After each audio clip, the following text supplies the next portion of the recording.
স্বাগত টিভিএন আপডেটের সাথে আছি আমি সামিরা বাঁধন। প্রেসিডেন্ট ডোনাল্ড ট্রাম্প ও তার প্রশাসনের ক্ষমতার অপব্যবহারের অভিযোগে শনিবার সারা দেশে দ্বিতীয় দফায় অনুষ্ঠিত হচ্ছে নো কিংস শিরোনামের ব্যাপক বিক্ষোভ। আয়োজকরা জানিয়েছেন new York, Washington DC, Chicago এবং লস অ্যাঞ্জেলেসের মতো বড় শহরগুলো সহ দেশ জুড়ে 2600-রও বেশি স্থানে বিক্ষোভ কর্মসূচির আয়োজন করা হয়েছে। এতে মিলিয়ন মিলিয়ন মানুষ অংশ নিয়েছে বলে দাবি তাদের। এই বিক্ষোভের আয়োজন করেছে আমেরিকান সিভিল লিবার্টিজ ইউনিয়ন, ইন্ডিভিজিবল সহ বেশ কয়েকটি নাগরিক সংগঠন। তারা বলছে, ট্রাম্প প্রশাসনের অভিবাসন বিরোধী নীতি, শহরগুলোতে সেনা মোতায়েন, বিজ্ঞান বিরোধী পদক্ষেপ এবং নাগরিক অধিকার খর্ব করা প্রতিবাদেই এই কর্মসূচি। ওয়াশিংটন ডিসির বিক্ষোভে অংশ নিয়ে বিজ্ঞানী ও টেলিভিশন তারকা বিল নাই বলেন, দেশের মানুষ ভিয়েতনাম যুদ্ধের বিরুদ্ধে যেভাবে প্রতিবাদে নেমেছিল তেমনভাবেই আজ সবাই প্রতিবাদ করছে। তবে এবার ঝুঁকি আরও বেশি, গণতান্ত্রিক ব্যবস্থা টিকিয়ে রাখাই এখন লক্ষ্য।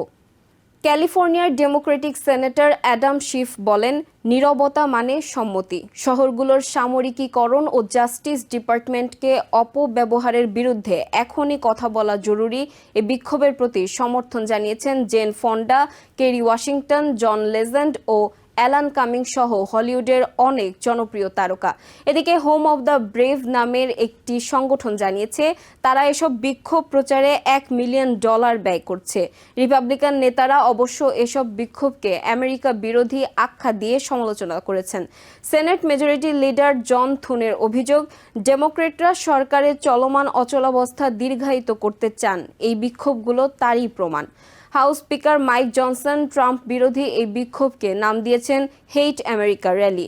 তবে এসব দাবির পক্ষে কোনো প্রমাণ দেখাতে পারেননি রিপাবলিকানরা। অন্যদিকে বিক্ষোভ আয়োজকেরা বলছেন, রিপাবলিকান নেতারা ইচ্ছাকৃতভাবে জনগণের মনোযোগ সরাতে এসব অপপ্রচার চালাচ্ছেন।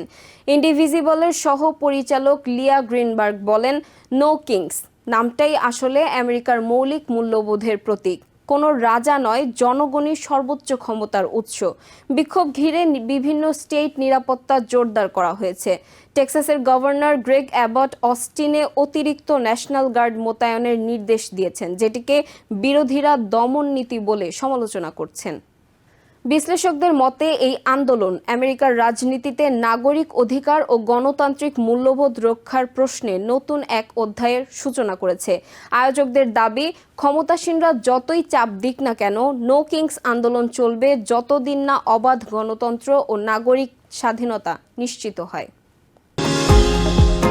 নিউ ইয়র্ক থেকে সম্প্রচারিত টিভিএন 24 টেলিভিশন বিশ্বজুড়ে বাঙালির কণ্ঠস্বর।